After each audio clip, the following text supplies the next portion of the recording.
On December 7th, Catherine, Michael, Lexi, Juan, and I headed out to Danby, Vermont to create our own winter wreaths. The trip up there was beautiful, but it was freezing. This is the tutorial center in Danby, Vermont. It was nice to see where other kids learned. Here's Juanita Birch-Clay. She's the director of the Tutorial Center program at Smoky House. She was the main instructor of the workshop. But she did have some other help, such as Robin Chestnut Tangerman. Robin is a volunteer and member of the state legislature. After we all introduced ourselves, we had a lesson about how to identify different kinds of conifers, such as spruce and fir trees. We learned spiky spruce and friendly fir to remember how to identify the needles of each tree. These are 3 different needles from the 3 different types of conifers. After we learned all about conifers, we headed out to the Christmas tree patch. The ground was covered in snow. It was pretty and very, very cold.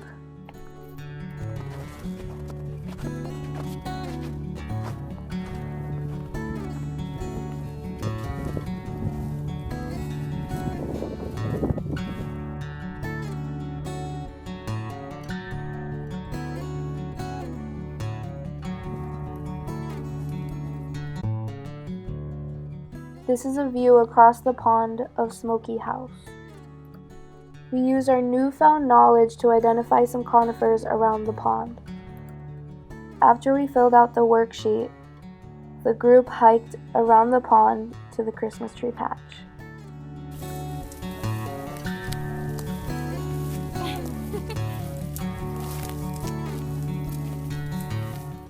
First, we needed to learn how to cut branches. Ginny, another volunteer, showed us how to do that. To those lateral branches as you can. So instead of cutting, say like this is our branch that we're going to harvest here, instead of cutting like up here and leaving a few inches, try to cut like right down to where those lateral branches are. I noticed that he left about a 5-inch stump. Ready?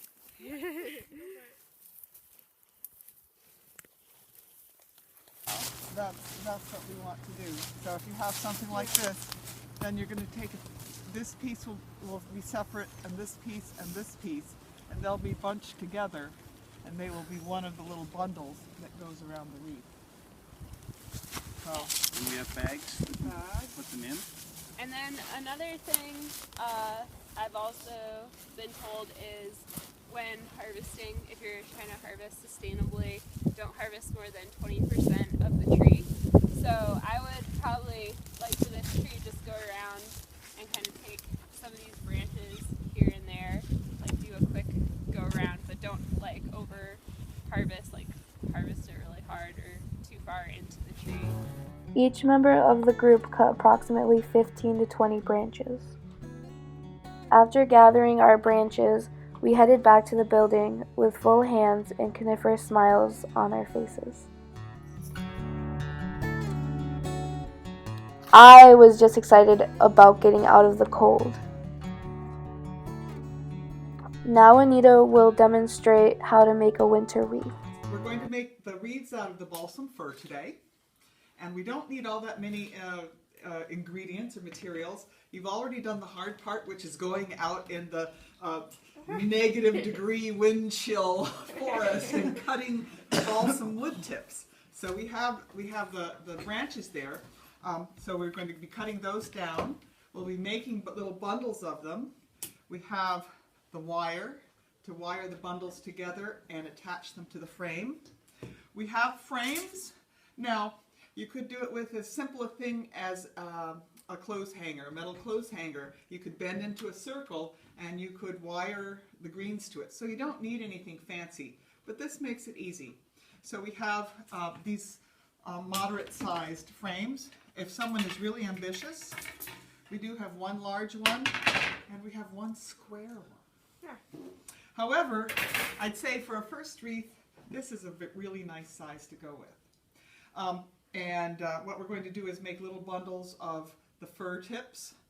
We're going to put the fir tips on the frame, wire it to the frame. When we're done, then we do have some nice ribbons and various little things to decorate with. So the first thing you want to do is have little bundles of fir tips. And you're going to take your branch and you're going to cut pieces that are about 6 to 8 inches long. So out of that branch, I got, what, four things, and there are a few more I could use if I wanted.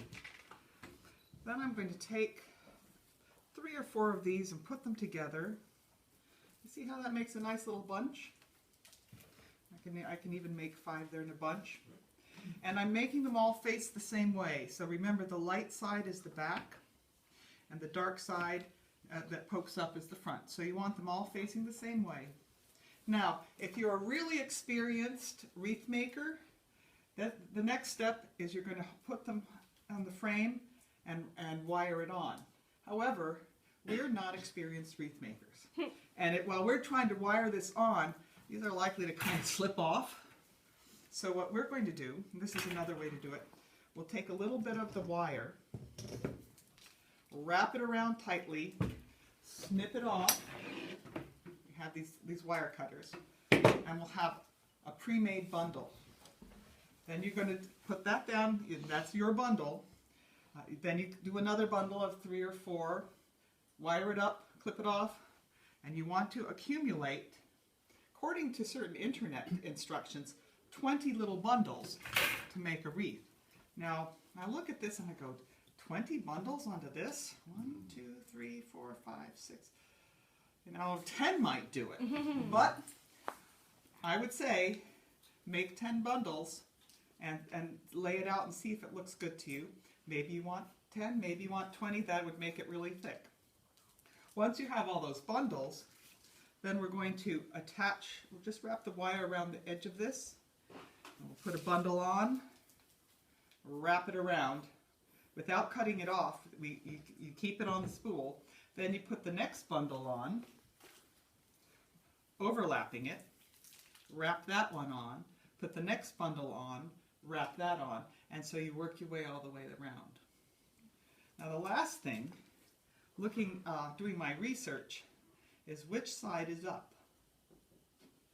And I found it online both ways. So if this side, if it's like cupped that way, that makes sense because the branches kind of sit in there. This way kind of pokes them out. So I'm going to play around with that a little bit. I think I'm going to try and do it this way so that the stiff parts sit sort of down in, and I'm going to make it bushy enough that it covers the edges.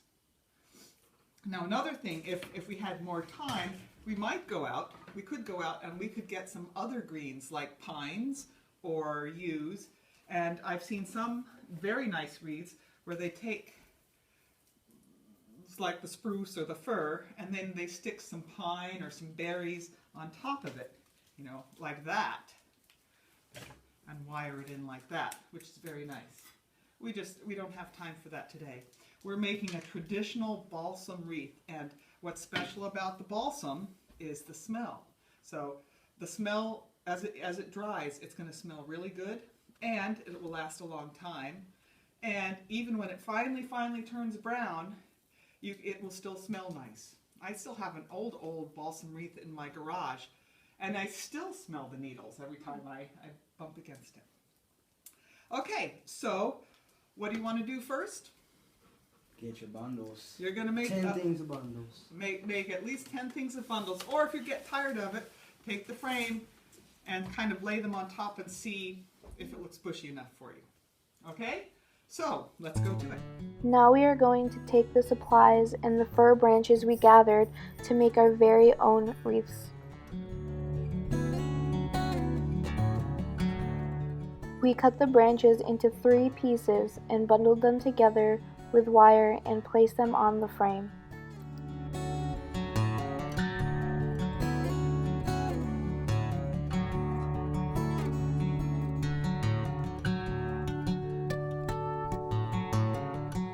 Once we were done creating the wreaths, decorations were added such as bows and other ornaments. The finished wreaths were very festive. We said our goodbyes to Juanita and the rest of the crew at Smoky House and went home to hang the wreaths on our door. I just want to thank Michael and Catherine for supporting me in making my first movie.